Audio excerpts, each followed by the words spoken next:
तो आइए दोस्तों, हमने पिछले वीडियो में फसल की कटाई तक सीख चुके हैं। फसल के कटाई के बाद क्या होता है, फसल को कहाँ रखा जाता है, फसल किस तरह से कितना नमी तक रखा जा सकता है, इस चीज़ को यहाँ पर जानेंगे। तो आइए जानते हैं कि फसल के कटाई के बाद फसल को क्या किया जाता है। तो फसल के कटाई के बाद अनाजों को भंडार किया जाता है, यानी भंडारण किया जाता है, जिसको स्टोरेज कहते हैं। स्टोरेज किया जाता है यानी कि भंडारण किया जाता है। याद रहेगा, कटाई के बाद फसल को भंडार करते हैं, यानी भविष्य में उपयोग के लिए रख देते हैं।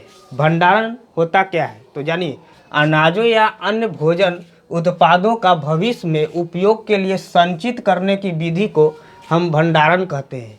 अनाजों, याद रहेगा, अनाजों या अन्य भोजन उत्पादों को, अनाज हो या किसी भी भोजन उत्पाद को जब हम भविष्य के उपयोग के लिए संचित करते हैं तो उस विधि को भंडारण कहते हैं। कोई दिक्कत? याद रहेगा क्या?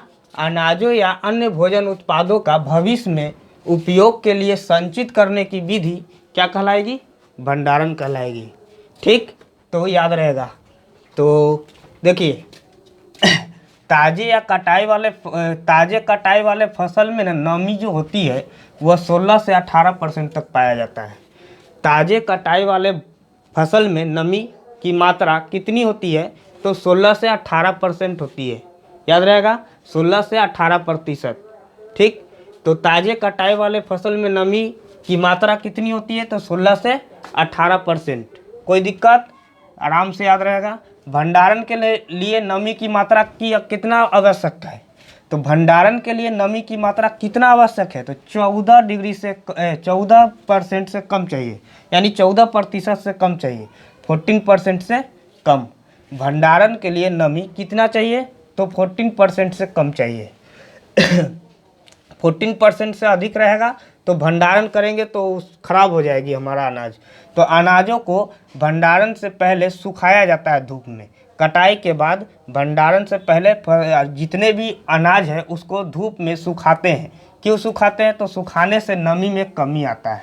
याद रहेगा कि भंडारण से पहले अनाजों को क्यों सुखाया जाता है, तो भंडारण से पहले अनाजों को सुखाया जाता है इसलिए क्योंकि उसमें नमी अधिक रहती है, तो नमी में कमी हो इस कारण, इसीलिए अनाजों को सुखाया जाता है धूप में। याद रहेगा, अनाजों को धूप में सुखाने से क्या होता है, नमी में कमी आ जाती है और भंडारण सुरक्षित रहता है।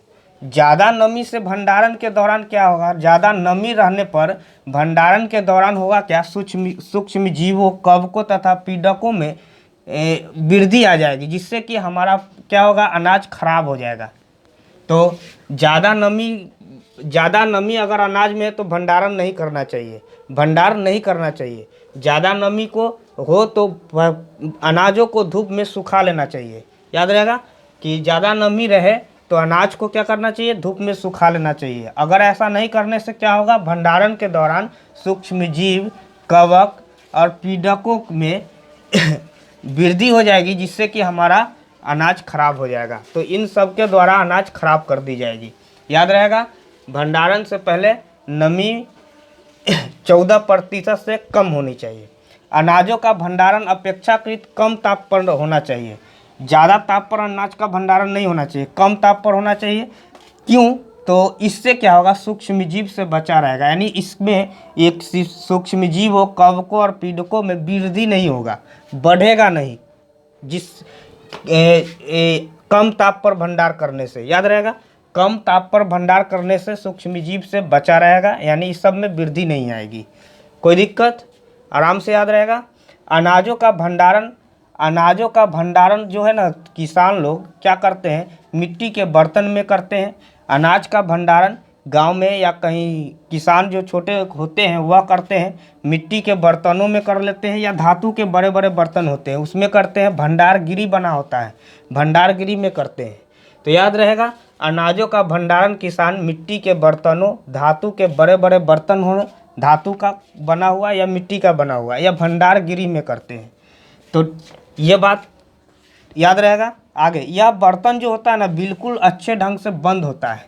अगर अच्छे ढंग से बंद नहीं होगा तो क्या होगा, अगर बर्तन अच्छा ढंग से बंद नहीं होगा तो क्या होगा, तो इससे क्या होगा कि वायु अनाज में प्रवेश कर जाएगा, और वायु प्रवेश करने से ना ये सूक्ष्म जीव कवक पीड़क जो होगा ना, उसमें अनाज में अगर वायु प्रवेश कर गया का मतलब होता है कि नमी चला गया, और नमी जाने से ही सब में वृद्धि हो जाएगी, और हमारा क्या होगा, हमारा अनाज खराब हो जाएगा।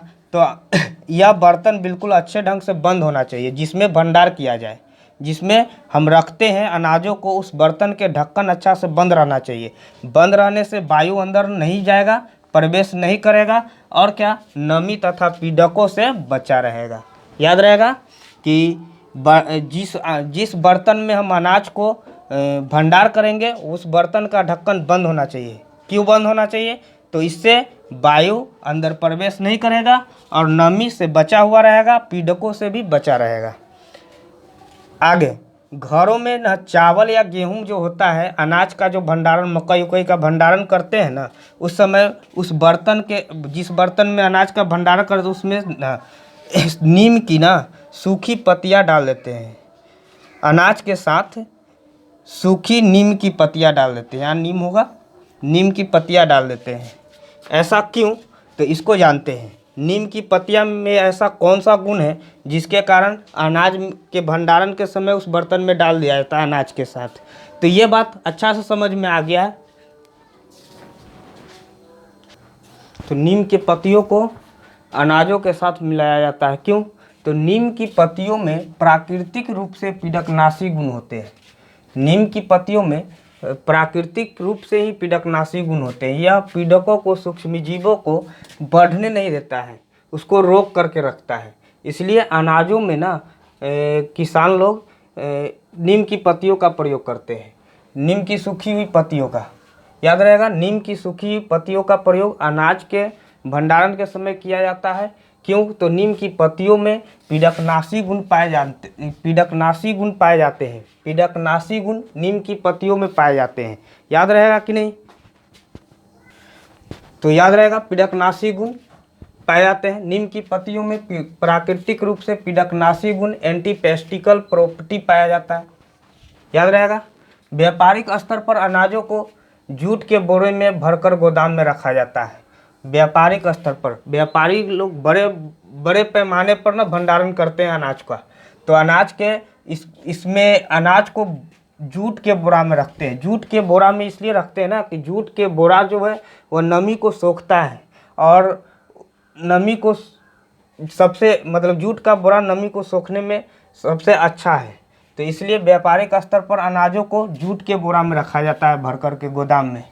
गोदाम में रखने समय ध्यान देना होता है बहुत बातों को। जैसे गोदाम में पीड़कों से बचाव के लिए धूमक का प्रयोग किया जाता है, फम्मीगेंट्स। धूमक का प्रयोग किया जाता है यानी फम्मीगेंट्स।